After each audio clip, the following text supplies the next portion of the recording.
From the dawn of time, our ancestors have left us with the tales. Stories which speak of things that they have seen and lived alongside by, feared, respected, and even looked to some of them as godlike. Modern man refers to such things as spirits, extraterrestrials, demons, cryptids, creatures, and entities of all kinds, and so much more. These things and tales are now referred by most as myths and legends. But there are those of us that know what our ancestors spoke of was the truth.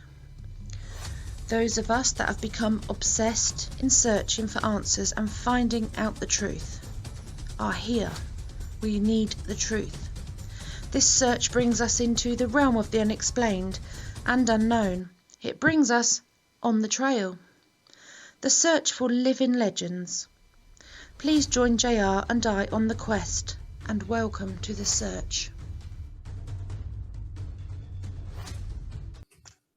Hey, welcome everybody to another edition of On the Trail in Search of Living Legends. I'm Jeremiah Fountain, your host, co-hosted by Mr. Gary Spikes Jr. Gary, how's it going tonight, man? Pretty good, pretty good.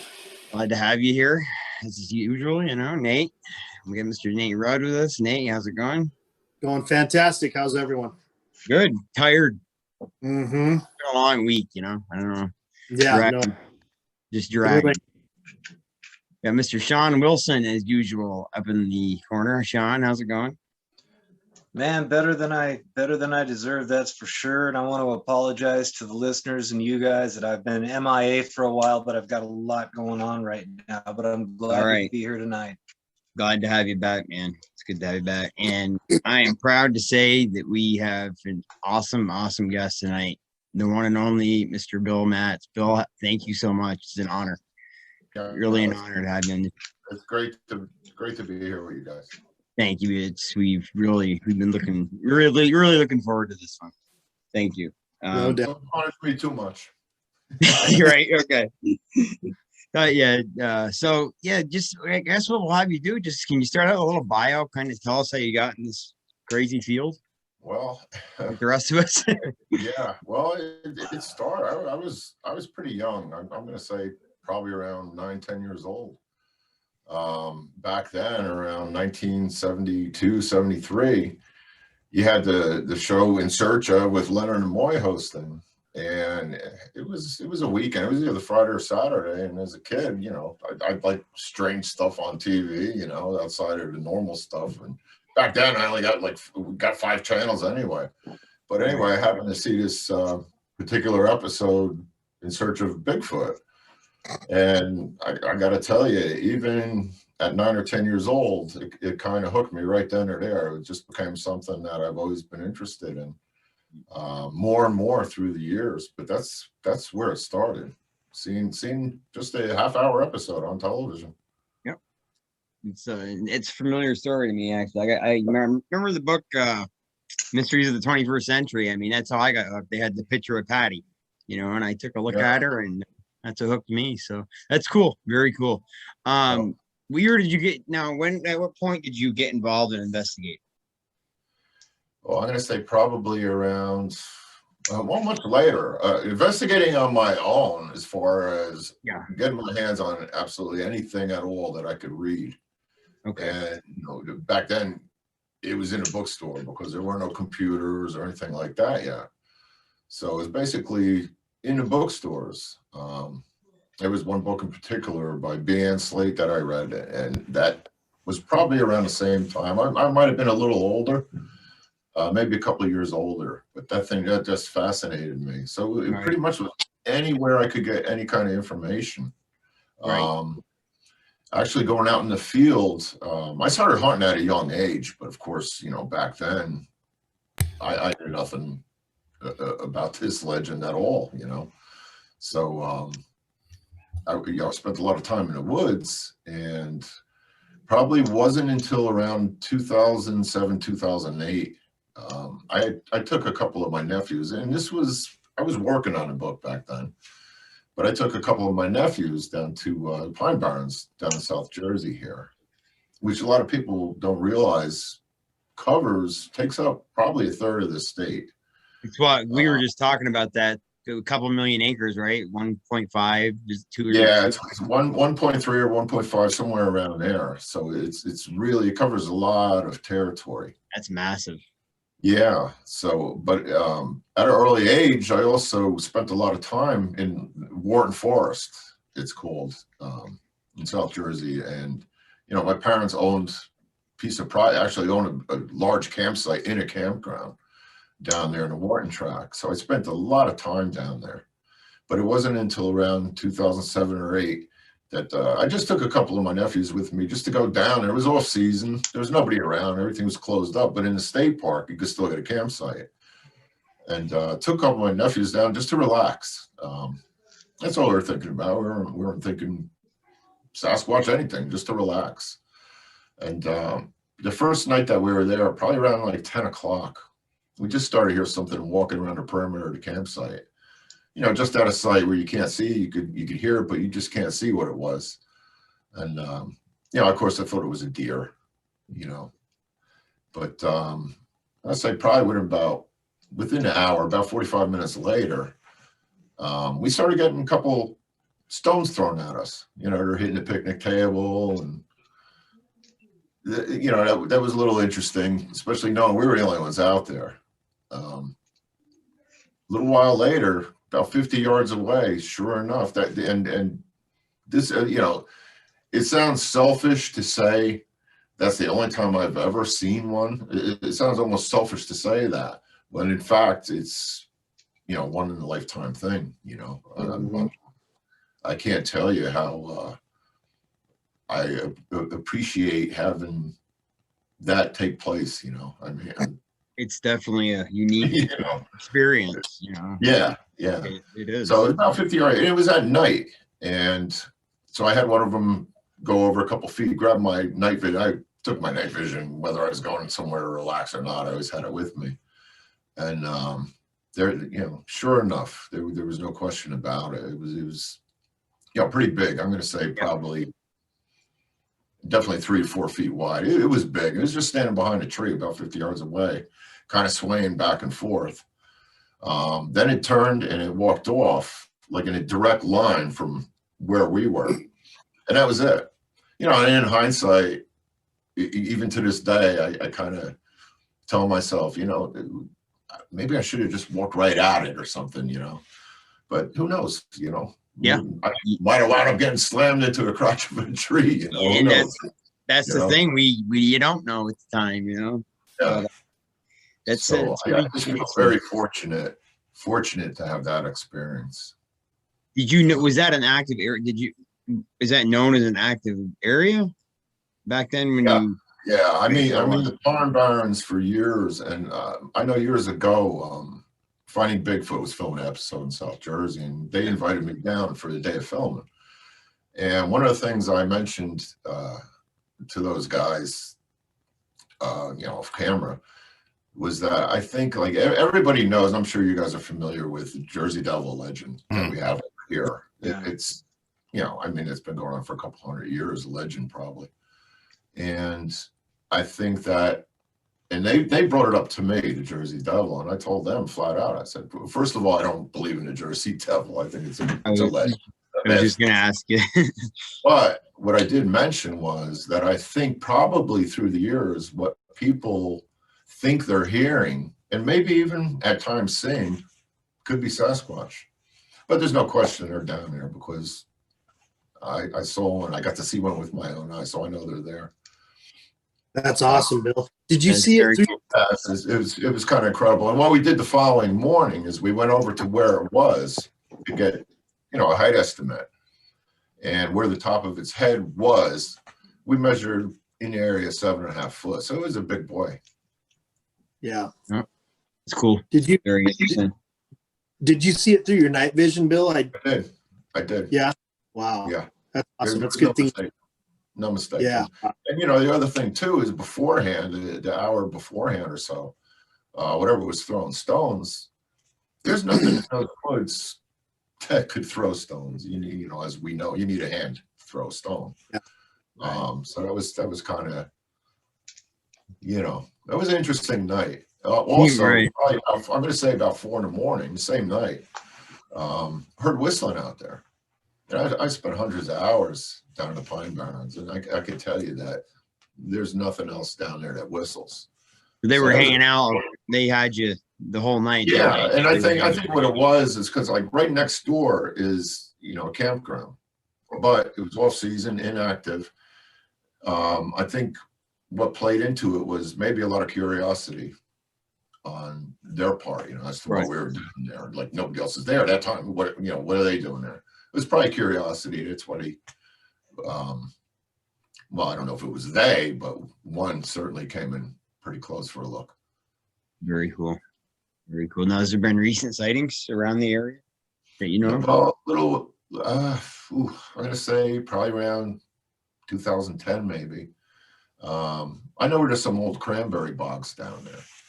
Years ago, there used to be active cranberry bogs, and in that particular area, in the Wharton State Forest area, blueberries are big down there. Cranberries are big. In fact, nowadays, what used to be privately owned and farmed, Ocean Spray bought up a ton of acres down there for the cranberries. Built some production outlets. That's a big deal. Yeah. And blueberries, yeah.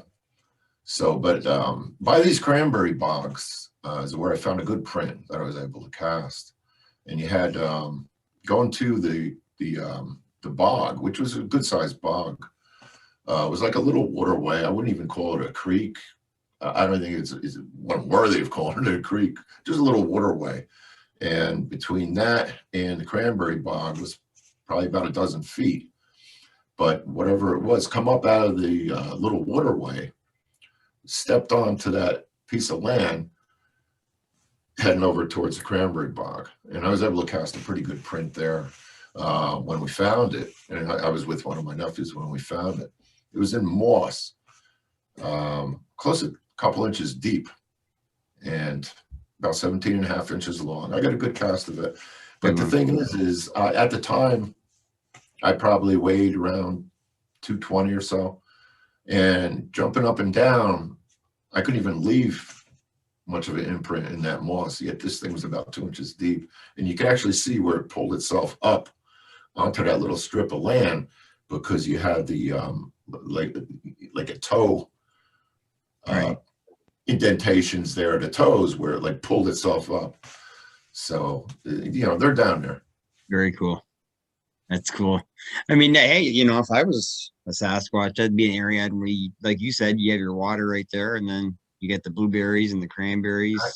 Yeah, there's aquifers all over the place down there. Plenty of food sources. Oh yeah. Nowadays, what's going on there down in the Pine Barrens that's interesting for me, anyway, is I could never, when I was a kid, and even to adulthood, I never ever saw or heard a coyote down there. There's a lot of coyotes down there now. And then I found out not too long ago that the state where they have to go to, animal control to pick up coyote from residential areas, so forth, they just take them down there, dump them down there. So pretty all right. Seen a lot of, a lot of dead deer, a lot of deer torn up. It's definitely the coyotes because I've heard them chasing the deer through the woods several times. I had one at one time ran right into my tent. Oh, jeez. Yeah. Yeah. Kind of uncomfortable once the fire goes out, Yeah. The whole wood that you gathered is gone, and your fire goes out, and you're still hearing them close by. A little uncomfortable, a little uneasy. Yeah. Unnerving. Yeah. For sure. Can I ask you something about your sighting? So it was 50 yards off, and you were using night vision. Yeah. Mine, I've got night vision, but it's garbage. It's really bad. I'm curious, what kind of detail were you able to make out with the night vision, like the hair length? I could see the whole outline. Yeah. I could see the whole outline. You had the eye shine. Your eye shine was there. What color? I could make out the whole outline. That I wouldn't know. That I wouldn't know. Looking at it through night vision, I wouldn't know. It was dark, dark color, but I couldn't say whether it was dark brown, black. I couldn't say. Yeah, a lot of times the people say they can see the red eyes and stuff like that. I was just curious. I mean, I guess through night vision you wouldn't be able to pick that up. That's very cool, though. I couldn't make out the color of it, but it was dark. You know, very cool. How was he built? I was kind of. It was like one of those jaw-dropping times. So 3 or 4 feet. So you don't really know what to wide. do. You're too busy taking it in, and Yeah. Trying to process that. You're kind of making intelligent decisions at that time. I don't know if it's possible. Oh yeah, I had a phone right next to me when I saw mine, and it didn't even dawn on me to take a picture. It was the last thing in my mind. I wish. And that's what's cool about the whole thing is everyone's encounter is so much. It's unique, like everyone. It's very unique for each person, I think. And the where I was able to cast my footprint and where I had that sighting is probably, I'm going to say, within 4 miles, maybe. Oh, wow, that's close. From where, yeah. And again, I think it's the location of where those cranberry bogs are and so forth. It just, you're gonna. It's just like us. We go where the food is, Right. Deer, probably very, like you said, are plentiful as well, Let me ask you something, because I know, we hear them doing it up here. Do they go, you ever hear them running with the coyotes? You know how you'll hear the coyotes start yipping, then you'll hear a howl, and it's close to the coyote howls, but just a little bit off. And then the coyotes will go dead quiet, almost like something grabbed onto one of them. You ever have anyone tell you anything remotely close to that down there? I've not down there. No, I mean, I've heard stories of that, but not that down there. Okay. I mean, you'll hear schools of them down there. Oh, I bet. Like you said, they're just dumping them there, right? I mean, it's I mean, given the size of the Pine Barrens, that one area of the Wharton Tract, that's overrun with them for sure. I don't know about the entire area of the Pine Barrens, but for sure the Wharton Tract is definitely overrun with them. Wow. They can definitely become a nuisance fast. Yeah, I actually went over to the campground, and that's the campground that I used to go to all the time as a kid, just to see if I got some firewood over there. And the owner was there, and I was able to get some firewood. And I was talking to him about it, and he really didn't want to talk about the coyotes. I guess it's not good for business down there now. Make people uncomfortable? Yeah, I would imagine it does. Yeah. It is, and like you said, when your fire goes out, things change awful quick. The fire is what keeps them away. If they're in your area, the fire is what keeps them away. Your fire goes out, we're not meant to be nocturnal. The funny thing is I happen to have my 38 with me. I believe it was at the time. Don't tell anybody. That's not nice in New Jersey, but I had 357 rounds with me, and I'm like, God, when that fire went out, I was like, all right, well. But definitely knowing there's so many in the area just makes it a little uncomfortable. Sure. Yeah. Hey, I'm sorry. No, I know. I was just gonna say, like Sean, like you said, they're just such a nuisance, Yeah. Just such a nuisance. They get very how do I say this politely on the radio? I guess, but they're very ballsy. It's just a very ballsy. And I know they are having an effect on the deer population down there. Oh, sure. Yeah. That I know. Yeah. That's another part of the state that I spent a lot of time in is up at the top of the state. It's called the High Point area. And I found a lot of sign up there also. And a couple different experiences from up there. I found a structure one time. Actually, I found a few structures, but one in particular was like a branch bent over on the ground horizontally, and then 2 other branches were like they were pulled over and tucked under that branch. almost That doesn't making- happen naturally.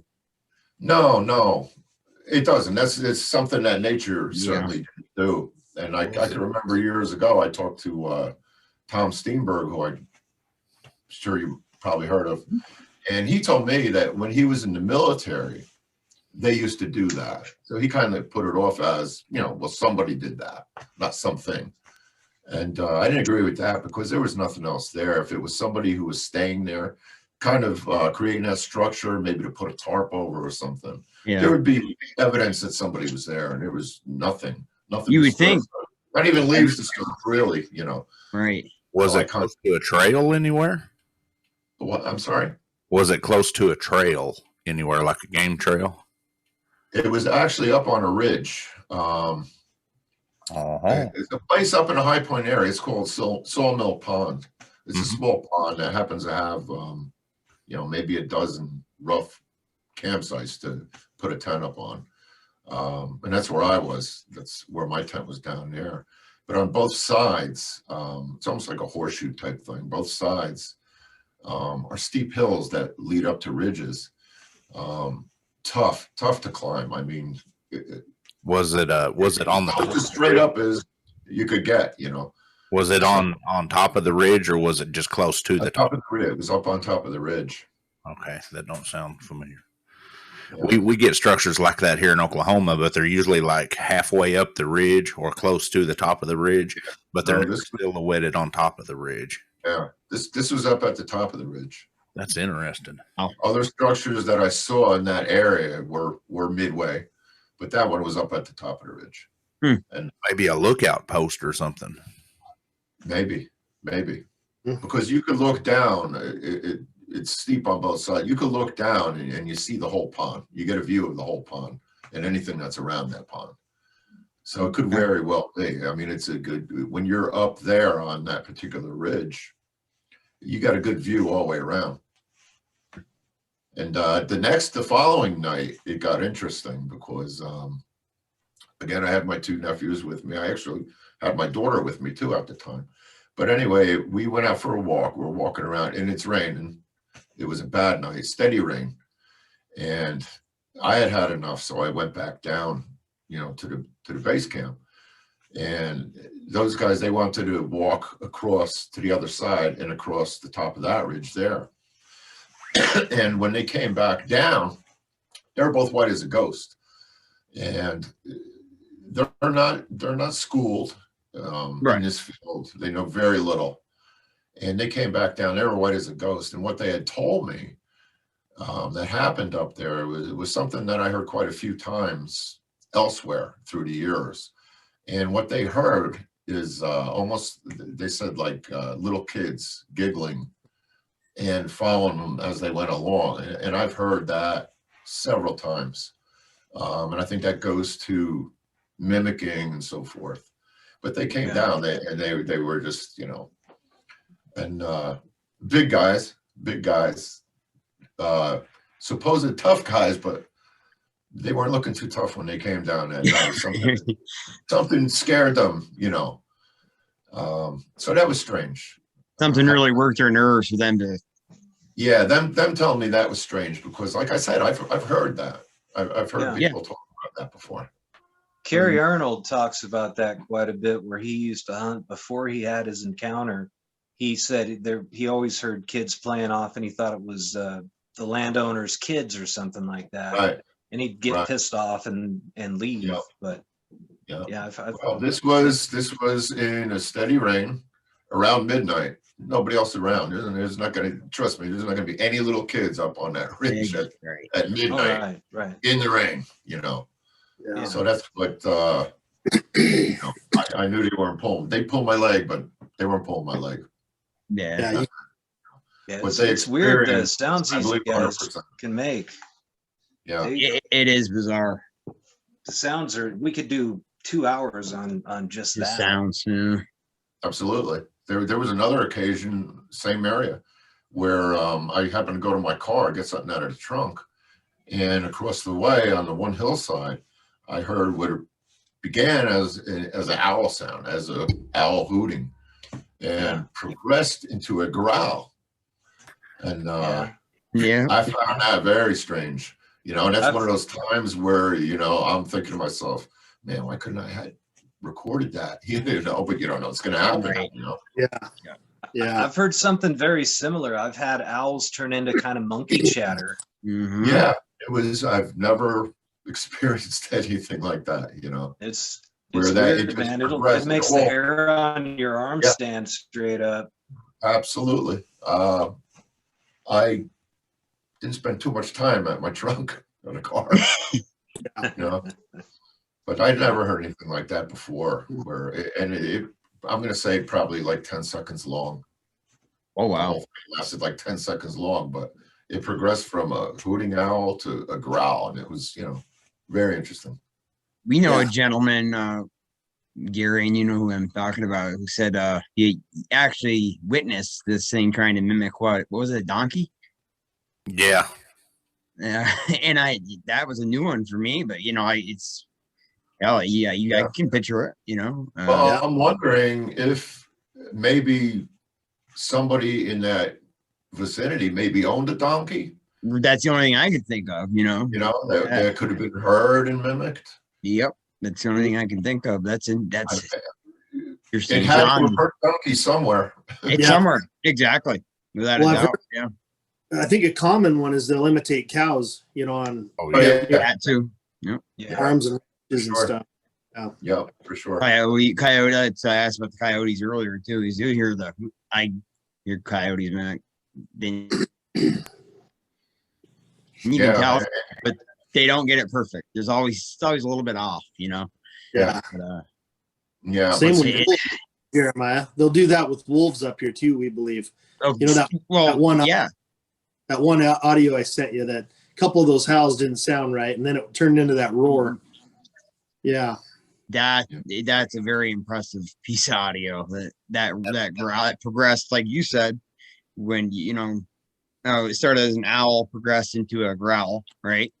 Yeah. So that I'll be yours, brutally honest with you. I'll put it like it is. That freaks me the hell out. absolutely, Yeah. yeah, it's very unnerving.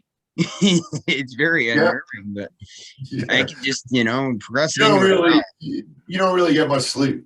No. Don't really get much sleep. No. Absolutely not. When they straight out just scream at you, when you get one of those, that'll make you piss your pants. You know, they know you're there, and they don't want you there. They don't want you there. They let you know quick. That's for sure.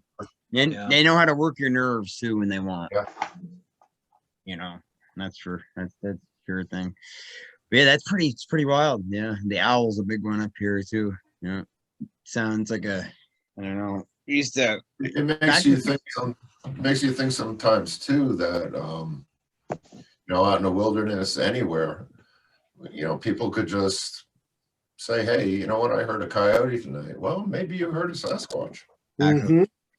And that's a good question. Makes you wonder how many times you're out there, like hunters. When we're out in the woods, well, you we hear something, even being a researcher, like, was Sure. that really, you question yourself, Sure.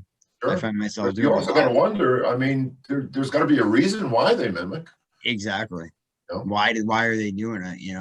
Especially the mimic. Could be their own entertainment, but maybe there's really a reason why they do that. Right. Yeah. You just screams, like Sean said, that's one thing, that's just scared the piss out of you, but the mimics, what, that's the big question, why mimic an owl? Why mimic a donkey? I don't know. Why mimic children giggling? And that's actually, I've actually heard Sean, the organization we used to be with, someone that we were involved with told me one time that they heard a story of them actually coming out and saying that, come here, I'm here. It's trying to sound like a child, and that I've heard that's really getting freaky there. That's getting really freaky.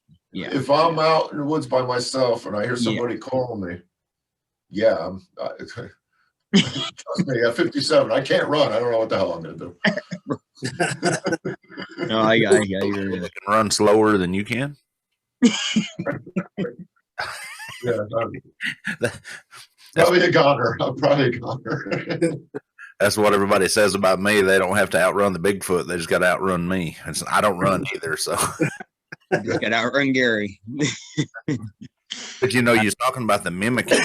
I've always wondered if maybe they do the mimicking not to bring attention to them. If they wanted to, communicate or over a distance, and we know that they do the roars and probably the wood knocks. But I've always wondered if they mimic the natural animals of the area not to bring attention to themselves. I agree with that.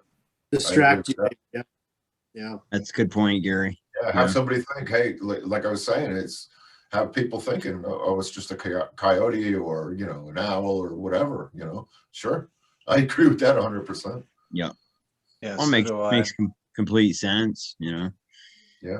Complete. Well, complete William, sense. can I ask you, I'm curious Willie. about what your thoughts on what these things actually are and how they evade detection, or how have we not documented this as an official animal? Well, I go back and forth. I was in the monkey camp forever. I'm leaning more towards other kind of woo things now. I'm just wondering where you stand and how do you think they evade us? Camera traps and things like that. The big thing for Where this do you group, stand on that? this whole situation. I think that the biggest reason probably why they're so evasive is because of low, just simply the low numbers. Okay. There's not a lot of them, I mean, you could say, like, you could throw a number out there and say, okay, in the whole country, there's 3,000. Let's just use that number. You could take 3,000 human beings, disperse them across the country, and you could start from New York City and go to Los Angeles, and you're probably not going to see anybody. Right. That's true. That's a good point. Probably not going to see anybody at all. I think people see them, they travel from point A to point B. And in their travels, they're going to have to cross roads. Absolutely. And things like that. And I think a lot of times that's when they're seen. I think that they're seen sometimes when they get over curious and a little too sloppy, maybe. Yeah. Right on. Yeah. I agree with you there. That's for sure. One of the things too that, and you guys know this, probably the most asked question anybody's got is how come we don't find any? How come we don't find any dead ones in the wilderness anywhere? And that's something that I talk a little bit about in my upcoming book is, the whys to that question. Talk about, wildlife taking carcasses away, taking legs, or basically spreading a body for 5-10 square miles. Decomposition, bugs. I think all of those things play into that. And there's plenty of things that we haven't found that died of natural causes in the woods as it is. Yeah. Other than Sasquatch. How many times have we ran in? I personally never walked up onto a dead bear. You know what I mean? I don't think anybody ever has that died naturally. I mean, that's what I've always heard through the years, even up until now. Yeah. I mean, predators they'll hole up usually. And then, most of them, if they get the feeling they're to the end of their times, I mean, don't they usually just hole up somewhere and kind of just go out? I mean, kind of like a deer. If like you shoot a deer and if you lose it, you can't track it. It's going to go off into the thickets and it's going to die where it's not going to be found. Right. And as far as Sasquatch goes, and a lot of people also think, hey, they might bury their dead just like we do. Who knows? It's not a far off thought. No. To think that, it's not really out of the mind, why not? I think it's possible. We don't know for sure. We don't. Gary, go ahead. I was just saying your deal on the bear. I've spent a lot of time. All of us spend a lot of time in the woods. Yeah. Never seen them. But if you look at it at the numbers wise of the population of deer. Oklahoma alone has, millions of deer. Sure. And you see that their carcasses all the time, but You do. it's not just bear, it's predator carcasses in general, and it's all got to do with population. They say there's 150 to 250 plus, how would we say, predaceous animals compared to a predator animal. So if we was to think that, we had a discussion a little while back about the population of the target species on the North American continent. But if you look at the numbers of the bear, look how many bears we have. I don't know how many bears New Jersey has, but where I'm at, we have a lot of black bear. We do too. I know you guys. That's correct. A lot of black bear up in North Jersey, that High Point area. Yeah. But even at black bear up there. At that And you're still not seeing the carcass, though. Yeah. No.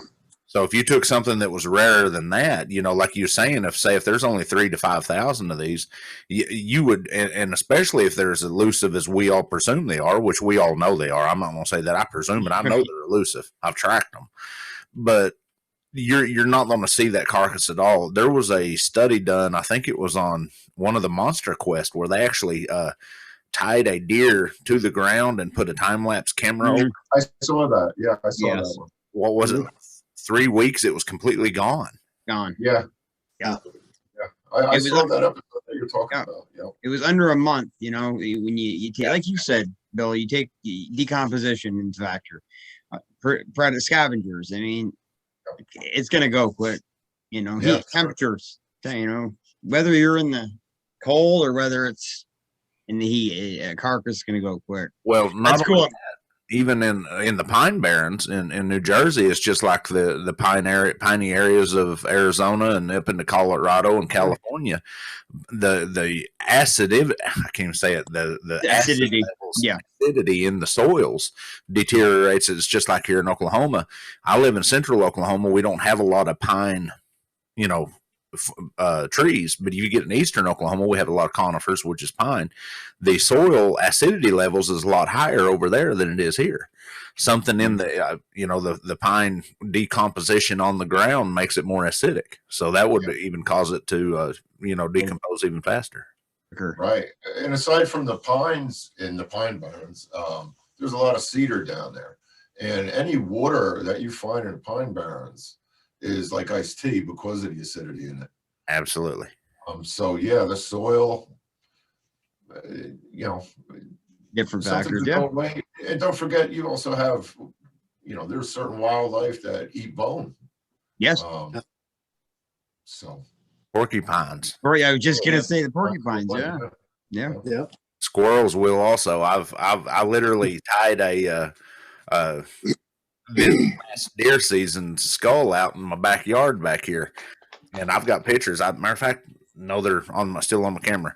You can see the squirrels over there nibbling at the antlers. Yeah, I don't know if they're wanting the keratin or what, but they're nibbling on it. Yeah. I found a bone in Maine years back, and that's a pretty unique dental structuring to it. And, very unique. Yeah. It was looked at by an anthropologist and stuff, but anyway, you could see where the porcupines had mauled it, so like you said, there's just, it's going to go quick, and that's all, that's all there is to it, it's going to go. And you got all those things working together to get rid of it. Exactly. Bugs. Yes. Animals. Yeah, that's another big one. I found. Insects. Have a lot of hogs in New Jersey. I'm sorry? Did you say hogs? No, I've never seen a hog in New Jersey. Okay. There's hogs here. Yeah, they haven't made their way up there yet. Thank goodness, huh? Yeah, I haven't seen any yet. Yeah, we don't have them up here either. You got any out your way, Nate? Nope, not at all. Nope. John, they're in Nebraska, aren't you? No, sir. No hogs, not yet. Yeah, not yet. You guys are infested. I know that. I'm overrun with them. I mean, I got pictures. Sent you the pictures of. Yeah. We had 50 of them on the back of the place. It's open season, but now you can't buy ammo, so I guess we're gonna throw rocks at them or something with a bow and arrow. I tell you what, my wife and I moved back from North Carolina, our research area we had, I found a bone and I sent it to Gary right away. I'm from the Adirondacks. I'm not used to hogs, you know. Yeah. But living in North Carolina, we were infested with them there, and found a pretty active area and found a bone. And I talked to a couple old timers that I knew down there, and they say what they do. They just come out and they'll snatch the leg of the hog and snap it, snap all four legs and leave it up in a tree if they don't want to eat it right away or whatever. But it was a very clean break. You could I've tell. done that with deer too. Yeah. With deer too. Yes, I actually Yeah. that had it happen up here a couple of years ago with a deer and a dog. It was same tree 3 times in an 8-month period, same limb. So it's that's kind of bizarre. As long as that don't happen to me someday. Yeah, no kidding. exactly. I don't want to be that deer in the tree. Yeah. Definitely.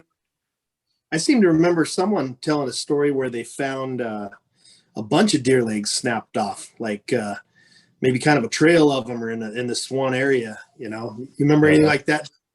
I don't know if I would follow. I don't know if I would follow that trail. That'd Yeah, be pretty exactly. unsettling. I do know that I would want to, but not want to. that big cats, that pumas, cougars, will if they're in a certain area, they'll drag their keels, to a certain area and consume them. Out in the Uinta Basin in Utah, when I was out there doing a lot of tracking and stuff and living, we found an area that, I mean, when you first walked on it, you would think it was like a sacrificial site. Yes. There was all different kinds of sheep, deer, carcasses and skulls. And I got to talking to the Native Americans out there. One of them was actually the guy that's training me in tracking. And he said that the cougars would drag, deer to that area.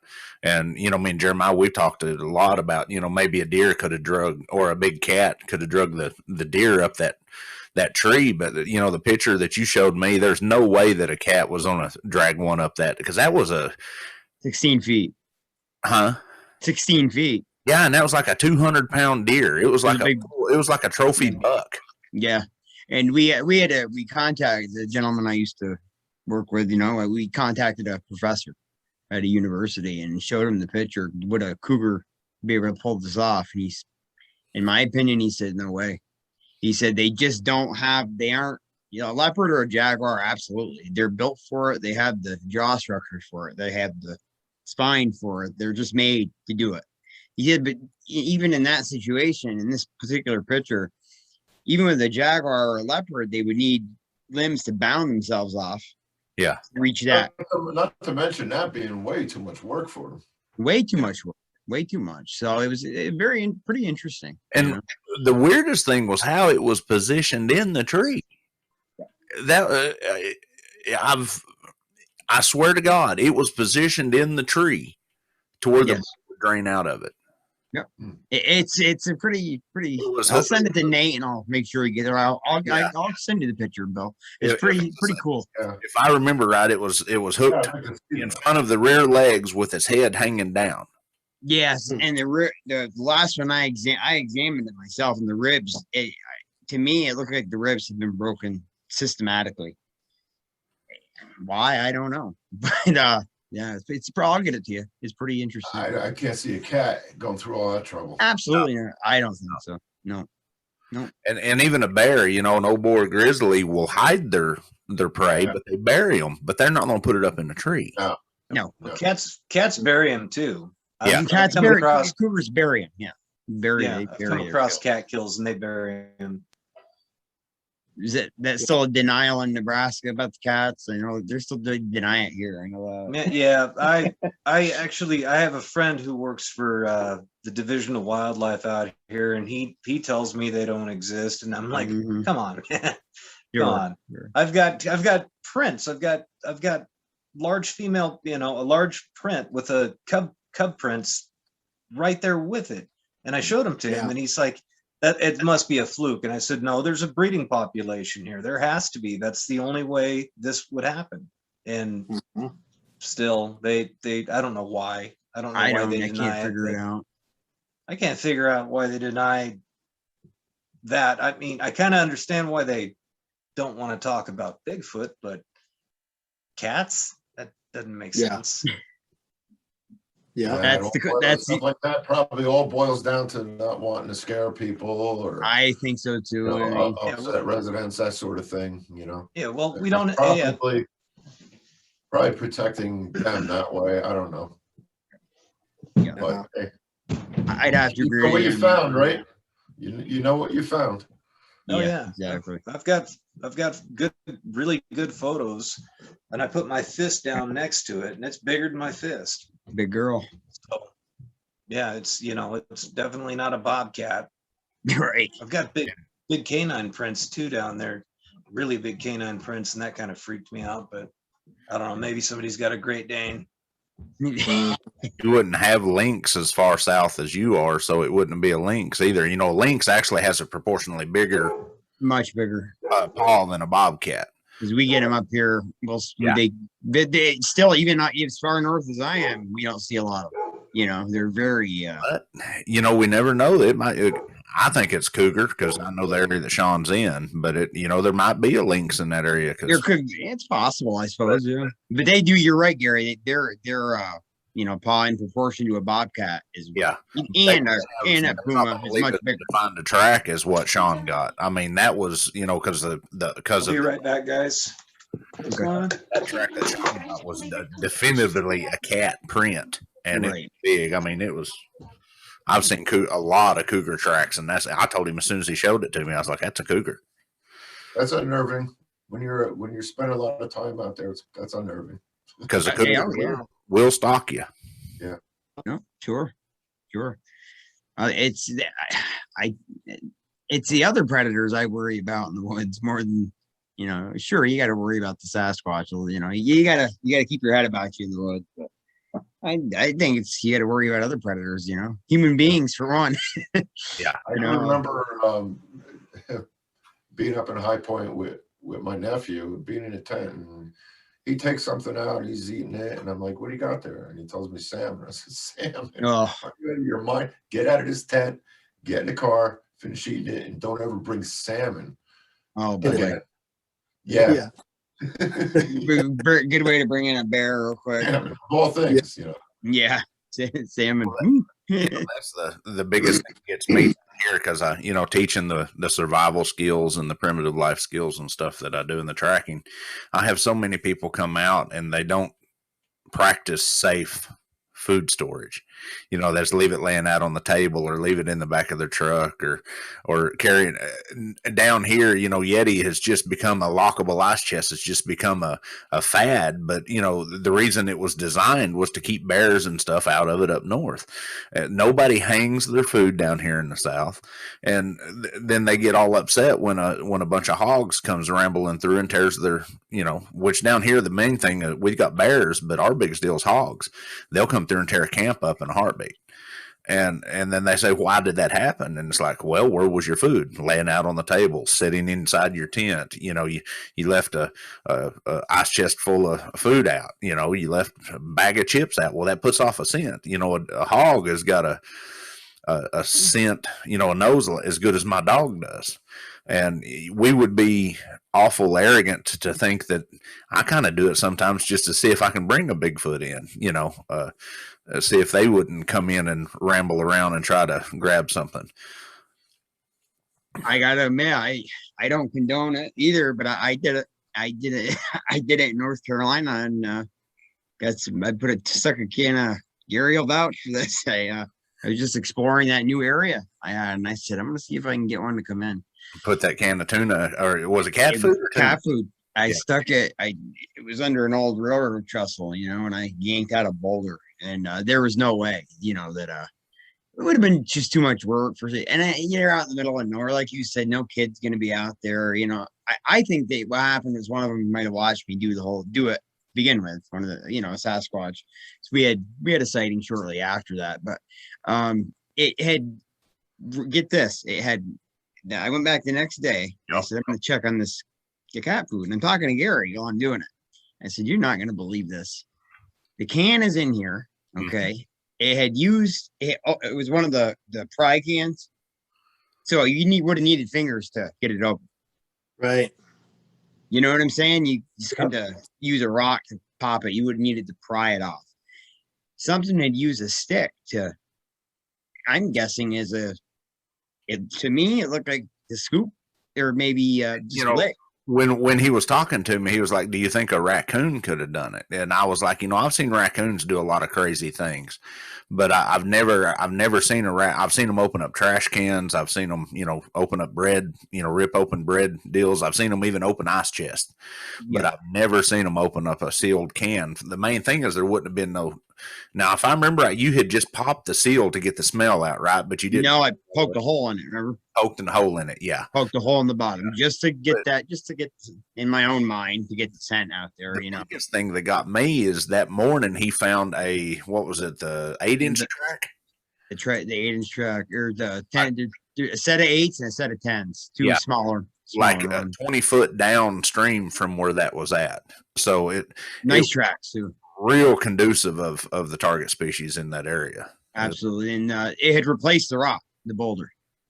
So, it just, to me, like you said earlier, too much work for someone or for a cat to go about doing that. It just seems like a little too much work for some punk kid to go through that to do. I don't know. Well, what got me in the situation when we was talking about it prior to that, almost 2.5 years ago, I was talking to Shane Carpenter from Ozark Mountain Sasquatch, and they had done something similar with candy bars and put rocks over the top, put them down kind of in a hole. And then another guy by the name of Chris Reinhardt from up in, he's in Vermont, isn't he? Yeah. Berkshire Mountain had done the same, and they had the same result. The stone had been moved, the candy bar had been eaten, and it put back in there, and the stone put back over the top of it. Very bizarre. Very bizarre. Yeah, and it had only not to do that. Right. Raccoon's not going to do that. No. Hey guys, I need to interrupt for just a second. My son just had a seizure upstairs. I need to go take do your care thing. of him. Yeah, but do your thing, it was great talking to you, William. It's nice meeting you, Sean. Yeah, you too. You guys have a good night, okay? Sean, give us an update. I will. Thanks, guys. Okay. Was set it off, and that's just because I just peed in its territory. Sorry. Oh, that's all right. What is that? What is that? Did you hear that? Yeah, someone else. That was Todd Ness. Todd Ness from the North American Wood Ape Conservancy. It was that was a video he had okay. But the weird thing, Bill, is that half the can had been eaten, only half of it, and it may not have liked the taste. I guess I don't know, because it stuck the can back underneath that trestle, slammed that boulder back in there, and had left the stick. See, like most of the time, raccoons and things like that would take that can and it could be 50 feet in any direction. Really, it's not gonna put it back. No. And there was, and I told Gary this. I said I can't tell you these are tracks because they weren't. You'll see the scuff marks, and they're pretty convincing. And as a researcher, you look at it and you have a feeling, okay, that was probably where he came up the hill. But they weren't real conducive with the soil there, and they didn't leave good impressions at that spot. But like he said, downriver a little ways, there were some real nice tracks. But yeah, I didn't know if you'd ever heard of anything like that. I haven't. No. And to get back to an earlier question about the game cameras. Yeah. You hear maybe they see the infrared and so forth. Yeah. Maybe they just see that's their turf. That's their area. Maybe they just see you putting it out. Right. And they know that it's maybe in their own mind, hey, he's putting that out for me. They see you putting it out there, Sure. Yeah. You're in their neighborhood, Exactly. And I know that if I was out in the woods, if I was them and you're in my neighborhood, I want to know what you're doing in my neighborhood. So you're gonna know. That's my opinion, but I agree. I agree 100%. You see them being put out. And I've been through all of that, through the years I spent a lot of money on stuff like that, and sure, to no avail. Mm-hmm. Yeah. Right. That's it. You know, that's the thing. I'm a big believer in, like you, I'm sure you are too, from the way you answered that question. I'm a big believer in as soon as you walk into their territory, they know you're there, and Yeah, they sure. and they know it quick. I tell these guys all the time, if I was to walk into your house, grab a glass of water, take a drink of it, and set the glass on the cabinet, and then walk into your bedroom, move your pillow a little bit, open up your drawer, take your wallet, and walk out the house, you'd notice it real quick. You're gonna notice them. Nate, tell them they wouldn't get out alive. Yeah, that's true, but yeah, Well put. But yeah, I think these guys are so You're right, though. You're absolutely right. are so in tune with nature that we are very in tune with this kind of stuff. With technology, sadly, yeah. stuff like that. And me and Nate's had this discussion on our show that we do together with us. They are in tune. How did you put that?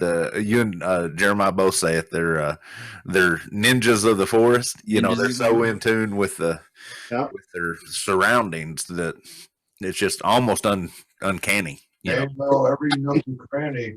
Yeah, it's unbelievable. It's so much more superior to us in proportion. Because Gary, what do you always say? It takes about 40 minutes. Right when you go in the woods to get for me to get back in tune. Same here, about 40 minutes, and they're just so in tune, and it blows even the most highly trained, survivalists. You're not gonna compete with one of these guys. Well, I gotta be careful. They follow you around all day and you never know. Absolutely. That's the thing. Yeah, yeah. I had a very interesting conversation the other night with a fella about the smell. I've never personally smelled Sasquatch, but I said, to us, everybody talks about how offensive it is. Mm-hmm. To them, because even in my own personal, how would we say, dealings, when I go into the woods, I change my diet if I'm going to be out there a while, I change my diet 2 or 3 days. I go straight to water, eat non-seasoned meats. I bathe with natural soaps. But to them, I'm sure our smell is offensive. I'm sure we smell like chemicals and everything else, from the clothing we wear, from the things that we drink, even drinking tap water. People don't believe it, but I used to work for the Department of DEQ. Drinking tap water, you can take water and boil it, and we'll look and see how much calcium and lime and stuff is, caked up, and we're putting this in our body. So what might be offensive to us in smell is not offensive to a natural animal. Sure. I don't know how many times we'll walk through, I hate to put it this way, but we walk through Walmart and somebody 20 yards away in Walmart about choke me out with their perfume, or somebody smoking a cigarette. I smoked for years and I quit. I can smell my dad, when I go down to the farm, he can be 100 yards away and I smell it. I can't even hardly get in. Me and my wife talk about it all the time. He just left a little while ago. He came up and visited us, and we did a show last night. I can't hardly stand him in the room. He stinks. My father says that to me. I can't stand it when you walk in the freaking room. So I'd love to. The smell of those things are more acute to people who formerly smoked. An ex-smoker, absolutely. The smell is more. They're Yeah. Their sense of smell, I think, is sharper to cigarettes. If they're absolutely a former smoker. If we was to believe, and I love how Nate put it a while back when we was talking, if we would, I'd love to believe that these guys' sense of smell and hearing and sight is far more acute than ours. So I don't know how many stories I've heard of the target species be walking along and somebody be 200 or 300 yards away and they just stop and go like a dog would, and then turn and look straight at them. It makes you wonder, how many times, Nate, how many times have the wind changed on you and a deer blast away from you, or a big old elk, Yep, exactly. Sure. Yep. I've heard theory too, concerning the smells that they could give off. I've also heard some theories where it's maybe some kind of a defense mechanism. Glandular, maybe? Because I've heard the stories that I've heard in particular are when one is startled, stumbled upon. A smell wasn't smelt before that occurred. Then all of a sudden, the smell becomes involved. So I don't know if that maybe some kind of natural glandular thing, maybe they can release. Yeah. I compare it with like a skunk raising its tail and spraying as a defense mechanism. Makes sense. I don't know, but I have heard those theories, and it's just I love stuff like that because anything that gets me thinking more, because we all are figuring this stuff out. This may sound silly, but Will, you don't know, I've got a service dog. I train dogs, and we watched diets and everything, and we boosted his protein count. And the biggest thing that got me was we boosted his protein count from like 12% to like 23%. And after about 3 or 4 days of consuming that much protein, which, any carnivore would eat a lot of protein. This may sound silly, but I scared him. He was laying on the couch and I was poking fun at him. And when I did, the ornery rat passed gas. And it stunk to high heaven. Well, I got to thinking about that, and I was like, I wonder if you, I don't know how many times we would be messing with the horses or the cows, and we'd startle them, and they'd pass gas. I do that. You do it? I see where you're going to this now. It makes you wonder. Right. Yeah. These things are eating carrion and eating raw meat. Yeah. Have y'all ever smelt the regurgitation from a buzzard? Yes. That will make you sick.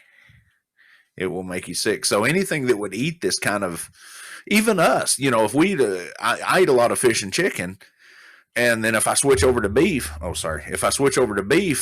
the next 2 or 3 days, it's pretty. It gets rough. Well, but that's an idea too. That every animal on the planet passes gas. It's a natural function, and if you're startled, everybody knows my story. When I had my face-to-face encounter, I lost all control of all bodily functions. I literally messed my pants. And urinated my pants. So, if you do startle them, or if you do make them angry, I wonder if they wouldn't expel that. Well, I heard a story. God, was it on the Chronicles? Maybe the guy said as it walked away, it pushed. I forget how the story goes. If you guys remember, as he was laying on the ground. Maybe he was looking at his tent or something. But as this thing was walking away, you could see the fecal matter coming out of it. So it makes me wonder if that's the case, Gary. If he had startled the thing. Since we are the only animal on the planet that squat and wipe. Right. Look what chimpanzees do and monkeys do in the zoo. They throw it at you. They'll throw it at you. Yeah. That's a sociological thing that we do. Yes. Good point. He said he could see it on the hair, coming out of the. That's a real good point. Like I said, we're the only animal and I'm going to say it, we are an animal. Everything on the planet is, and we're the only ones. And the only reason we do that is because of sociological standings, teachings. If you find mentally disturbed people, they don't do that, and how many animals do you see that do mess and mess on themselves and stuff, and it's a natural function.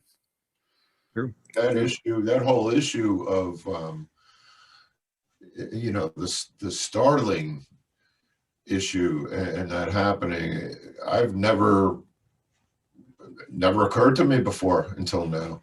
I never really, that's a good point. It never arose where I could give it any thought, but that's the kind of things that I've been hearing lately, and it's got me wondering. Kind of seems like a possibility, because a lot of us have been close to them and didn't smell a thing, We're outside of our tent, real close, but you couldn't smell them. Yep. So there's got to be something that sets that off. Or definitely an automatic thing.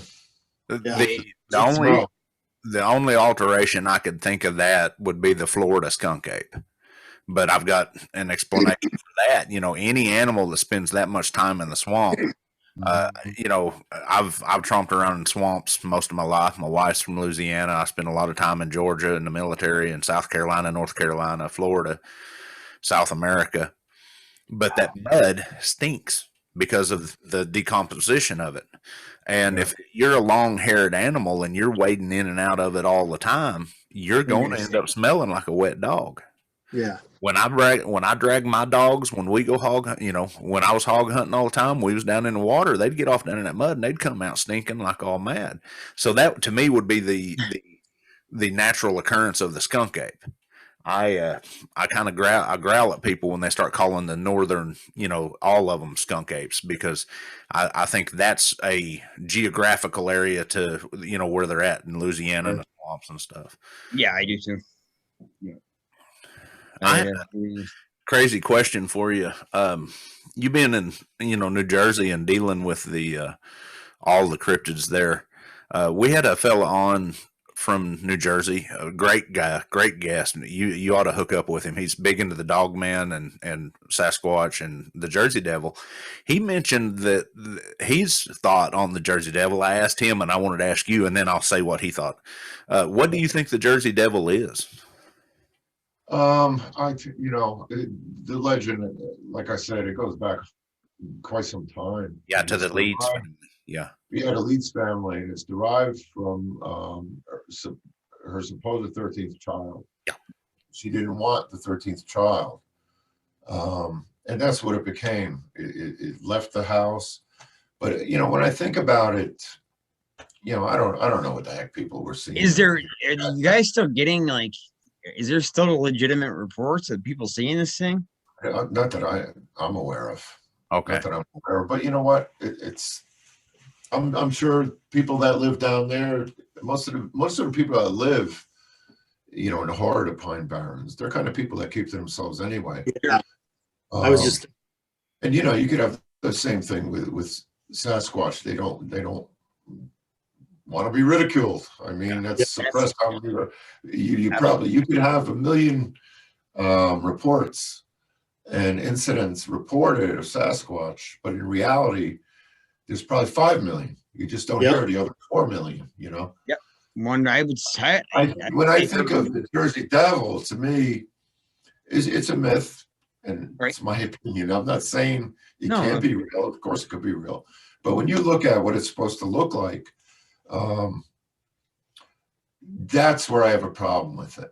Anthropologically speaking, it has the head of a donkey, a long tail with a fork on the end, the body of a horse. It's got hooves, and just when you piece all that, a kangaroo look to it. When you piece all that together, I don't know. And then again, and it's like, this is another thing that I've always said. You're talking about something that was supposedly born decades ago. Yeah. Could it still possibly be alive? Actually, the 1792, 1790. Maybe it's the 1700s. Yeah. Thomas K. You remember me interviewing him, Jeremiah? Yes. He specializes in the Jersey Devil, lives in the Pine Barrens, and he said that there was some, not as many as there is of Sasquatch sightings. But the reason it really piqued my mind about Nick Vellante, what he said, because Thomas had a sighting, and the way he described it, and I didn't even know that there was such a beast. But what did he call that? The horsehead bat? Well, yeah. Remember that, Nate? Something. yeah, I think so. Yeah. Or horse something. Yeah. It's to have wings. Yeah. Yeah. I mean, there's just a lot of elements to it. It's part of like 5 different creatures. Yeah, it's a hard one to swallow, but It's, I guess, you know, I mean, anything's could it possible. survive 200 years, you know? Yeah. I don't know. That's where I have my hard time. Yeah. Absolutely. Yeah. We used to love talking about it as kids, and you know, would go in grammar school, go on like a camping. The whole school would go on a camping excursion, and of course, that was the big talk. You know, we're in 5th grade. You know, when you're a young kid and you're out in the Pine Barrens, Oh yeah. you can't help but talk about the Jersey Devil. You know, but For sure. I don't know. If I saw one, I would need to see one to believe it. You have to see it. Well, you definitely see it. Whereas with Sasquatch, even if I hadn't have seen what I have seen, I'd still believe it. Yeah, Because it's just, you know, the feasibility is there. Yeah. Right. And all the sightings and encounters, thousands and thousands. And going back, a big majority of them have so much in common. Also, Yep. They're not that much. The stories aren't that much different. You know? No, that's a big point Gary makes whenever we do these shows. You know, each one of us, we're all from different region of the country, but we're all experiencing, like you just said, the same. Yep. So, you know, it's a little more, the feasibility is there for the Sasquatch as opposed to something like a Jersey or Jersey. So many common things to. It's crazy. Yeah. Everything all over the country. Well, It's so many similarities, common threads. Yep. That, even if you look at historically, you know, our oldest documentable reports of Sasquatch come from Jersey, New York, from the first, the First Nations, Jeremiah's people, the Algonquins talk about it. Even our first, if you wanted to say it for lack of better terms, Anglo-European reports, Leif Erikson. Yes. His encounter was right on the coast, right there in the New York, New Jersey area where they ogres. He described them. Yeah. Hairy ogres, I think it's how he described them, right? Yeah. Yeah. You know, what would make the most fierce, and that's something that's always really gotten to my mind. You know, you have the fiercest warriors of all time sail over here, okay, but then they turn right around and head back. What would scare, they're talking about ogres, so what would scare, were they scared of something, or you know what I mean? I don't know, just a thought, well, what's the closest thing that would in our wildlife here come to an ogre? A Sasquatch. It has to be a Sasquatch, right? Absolutely. The way they actually describe it is 7 to 10 feet tall, hair on his body like a human, and they was a family of them. And I guess one of the way, if I'm understanding the story right, one of his warriors engaged one of them, and it didn't kill the warrior. But 4 of them came up and was like herding them back towards, and this is the biggest thing that got me, is the story that was written hundreds of years ago has a lot of the same in the windows that we do now. Yes. Instead of actually engaging the Vikings, they was just pushing them back kind of passively back to the coast. And the Vikings are thinking, why? We're going elsewhere. Yeah, they did. Yeah. They came farther south, is the way that I'm understanding it. Yeah, it's so to me the feasibility of it is, if we're having sightings on the East Coast with the Algonquins and the Mohicans and the First Nations there, we're also having them with the Navajo and the Paiute tribes in the West at the same time. That's another big one for me, Gary. I didn't mean to interrupt you, but that's a big one for me. Okay, you take the Mohawks here, and then you take the Navajo or the Hopi out in Arizona. They're describing the same thing. 2 tribes that never had any contact. You know what I mean? Yeah. But meanwhile, they're describing the same. Right. Yeah. That's the same thing with people. Right. Yep. Very true. That's a good point. So many hundreds of people, if not thousands, are really basically talking about the same thing. There's so many close ties in the descriptions, in the reports themselves, the activities, and there's just too many things to tie in. Yeah. Well, reading your first book, I'm anxiously waiting your second one. I ask this question a lot to a lot of people, and I don't want to take up too much of y'all's time, but I have to do this. Do you think Sean was leading towards it and he had to step away? I come from one side of the group and Sean comes from the other, and we're kind of meeting in the middle, and it's making a wonderful friendship. But do you believe that Sasquatch is a primitive biological creature, or are you on the side that it may be supernatural? I, I'm not going to be closed-minded. I always keep an Right. open mind, and I want to soak up as much information from all sides. I that's a tough call, but I tend to lean to biological, Yeah. probably a lot more, Yeah. probably a lot more. But I'm not going to close that door on Sure. the supernatural aspect Yeah. of it. I certainly wouldn't do that. I wouldn't want to do that. You So, know, it's like but, with my experience, the same what you say, Gary. What you saw was a biological being, and I gotta agree. That's what I've seen as well. But that there's that second half of it where I'll always say, I think Yeah. there might be a little bit about them we don't quite comprehend. I'm at the point I just so don't. many stories I that don't know. hold supernatural aspects in it. Yeah. For instance, somebody in close proximity shooting one, Yeah. and it either not having any effect at all, or it just all of a sudden it's like not there anymore. Yeah. And there's dozens of stories like that. Mhm. You hear about, the Indians will talk about a lot about the shape shifting and so forth. Yes. Them being able to transform themselves, maybe into another form of wildlife that's Sure. from that particular area. So like I said, I lean towards biological, but I will not ever close that door to anything else. That's for sure. That's all very interesting. It could be, maybe it's a combination of everything.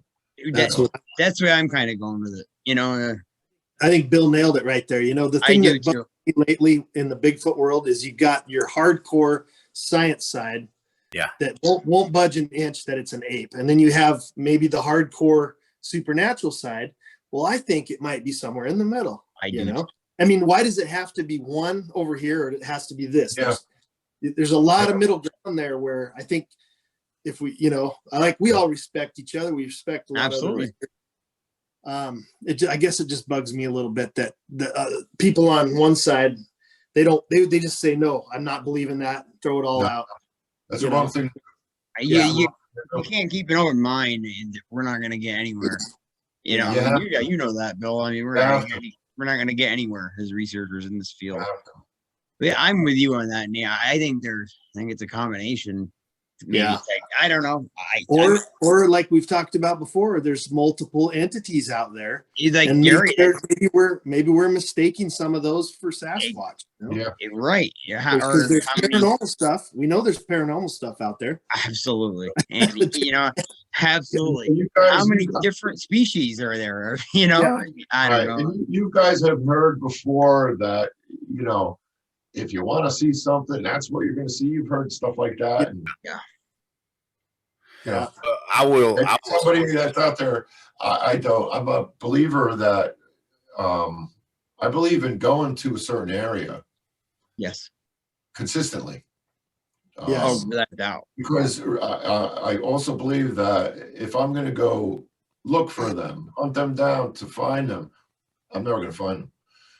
I believe in going to the same area consistently. Let them know, hey, right here, oh, it's that guy again, and they come to you. And I kind of think that that's what happened with me. It was, years ago in the Pine Barrens when it began with hearing something circling the camp area, and to, going from that to having stones thrown, and then going to what I had seen. Maybe it stumbled upon me and said, oh yeah, it's just that guy, you don't know. I think you're right. Yeah.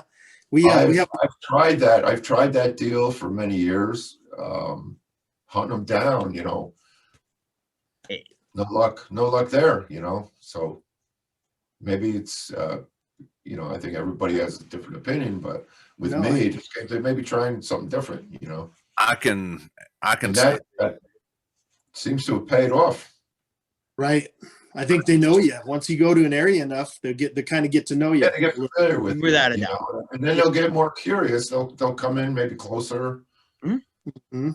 best luck. On my property, I'll make a fire. We sit down. We don't chase them around. You sit around the fire long enough, they'll come check you out. Isn't it easier to have somebody come to you? Absolutely. You find them? Sure. Absolutely. Who are you going to say, Gary? I can say this with 100% clarity and assurance that when this does blow wide open and we find out what it is, it's not going to be over on the right or over on the left. Right. It's going to be somewhere in the middle, because the simple fact that the laws of physics and the laws of circumstance is not going to allow it to be 100% over here or 100% over here. It's going to be somewhere in the middle. I honestly agree with that. I agree too. I mean, I started out, I'll admit it, for just guy thing, straight up 8 kind of guy. Hey, it's a unrecognized. I think we all did. Yeah, sure, that's how I started, but just had too many. That's, I guess, weird. Unexplained. Current happen along with experiences in these areas, and it just stuff you can't blow off. Yep. I guess so. One thing we could all agree on is we're dealing with something intelligent for sure. Absolutely. Yeah. Definitely intelligent. Very intelligent. Definitely. Yep. I know whatever I seen at 18 inches through that glass looked at me with the same intelligence that I looked at it. There is no doubt in my mind. There was cognitive thought. There was speculation. There was analyzation, and I can't talk. Analyzation going on. And when I reached for the pistol, he knew what I was reaching for, and he took off. He didn't show aggression. He took off, and that's the reason I'm leaning more from the, for the lack of better terms, damn dirty ape to something in the middle, because the more I learn, I'm finding out the less I know. It's so crazy that's going on. But especially where you're at, Bill, we was talking about paranormal. New Jersey is one of our earliest inhabited areas. You're talking, we're coming up on 300 years in that area. Yeah. So you not only have the Sasquatch in that area, but you've got other, if you want to put it that way, paranormal entities there. Yeah. I could tell you that for sure. A lot of people believe that are here in New Jersey that, it is very paranormal, this thing. Yep. I think a lot of these areas, I know up here, a lot of the battles of the War of 1812 were fought right down the road from where I'm living right now. And in that town, you hear British redcoats being seen, and it's pretty interesting. It's a lot of it catches your attention. I will never. I'm really not one to say that anything doesn't exist. Right. I'm not going to pick out anything and say it doesn't exist. It's Tobe Johnson. He made me sit right up in my chair when we had a discussion with him, and he remember what he said, guys, about who was that? Researcher Tobe. Oh yeah. He said maybe we're asking the wrong questions sometimes.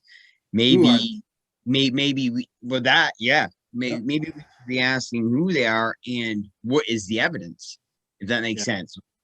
What is the evidence that they are? Yeah. You know what I mean? Maybe we're asking the wrong questions sometimes. Maybe we shouldn't concentrate on that end of it so much. Concentrate. Our duty as researchers to gather the funky evidence that we may not think is real, but I think it's our duty to try to put it together. You know what I mean? Yeah, for sure. It's our duty, whether we buy it or not. I actually think that's key. Coming up with different questions. You always hear the same questions. I think that's key. Finding not only finding what those questions should be, but finding answers to them too. Absolutely. Right. Yep. Hey, Bill, do you ever see orbs? Have you ever seen orbs in the woods or lights, like what do they call them? I haven't. And right behind me, there's a cemetery right behind me. That's where my mom and dad is. And I can't tell you how many times I just cut through there going to and from school, and also in the evening, coming back from, practice of some sort late. And no, I never have. Never. Okay. Never out camping or anything. Cause you hear about the a lot of people see the lights in the woods and stuff, and Yeah. some No, people I think. I was just curious. Which I did. I never have I that. haven't either. I haven't personally seen them either, but there's a lot of accounts of that out in the woods and the mountains. Actually, there's even some connection with Sasquatch with that. That's where I was going. Yeah, exactly. Yeah. I was just curious if you ever In Pennsylvania, you even have a story from the 70s where, ties in UFO activity with them. Yeah. I'll talk a little bit. The new book, as far as Pennsylvania goes, I touch on over 900 stories, incidents. That's awesome. That's a lot of cases. Yeah, sure. Wow. You know what things that you hear, you could discount, but there's just so much, and that's just from that one state that you just can't say. Yeah. Belong, the ones that you could discount are the ones that are usually pretty obvious. Yeah, sure. Right away, right away. You can tell right away. I think you made a good point, Bill, about that state, and I heard a lot of folks. I did an interview with George Workman over the Pennsylvania Dogman Sasquatch group there, and a lot of folks were saying that state, and I'm like, it's not just that state. You've got Ohio right across the line. You've got New Jersey just on the other side. You've got New York just to the north. It's that area. It's not a state thing, because you got Kentucky, right down to the south. It's that area. People want to isolate. We think in boundaries, we think in property lines and stuff. These things don't. They belong to the planet, for lack of a better. North, south, east, west. Yeah, right. Yeah. When you said that state, it kind of, everybody thinks of New York and Pennsylvania. Well, they don't think about New Jersey. My wife is from Clarney. Well, New Jersey. Well, a lot of people don't think about New Jersey for the simple fact that it's such a densely populated state. Wicked. Yeah.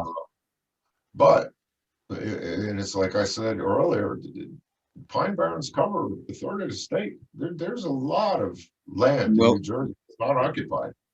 A lot of wilderness. There's a lot of people in a small state, but still a lot of territory that if I recall right, and this is kind of totally off the question, but if I recall right, wasn't the that kind of little cheap movie, the Blair Witch Project, wasn't that filmed in the Pine Barrens? That's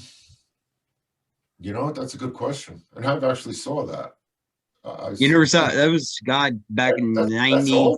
Right? Yeah, I'm telling you, that was filmed in some rough country. I really, what? I really don't know, but I could tell you this, and just remember from seeing it. Certainly, it looks like the Pine Barrens. That's what the Pine Barrens look like. It does. I never been to the Pine Barrens, but from what I've seen on TV, if you're not familiar, you could get lost in there very easily. Oh, sure. I mean, that's a lot of land. What would you say? 1.4 million acres. That's a lot. Yeah. I don't think people can comprehend. A lot of people can't comprehend how it wasn't easy, but it wasn't too far. And you have small towns that, hey, that town isn't the Pine Barrens. Right. So it's not like the Pine Barrens is just this huge forest that covers a third of the state. No, there's towns and all, but there are so many areas of the Pine Barrens, like the Wharton Tract for one, where you could get lost out there. Oh yeah. Same up as up here in the Adirondacks. People, you can get lost real easy, and people don't. Sure. I don't think people take the eastern states as serious as they should sometimes, because you can get lost real quick, But yeah, I always hate to do this because we got such a good combo going on, but gotta end it. It's getting a little later, and hate to do it, but Bill, I'm staying right here. Thank you so much. We'd love to have you back on.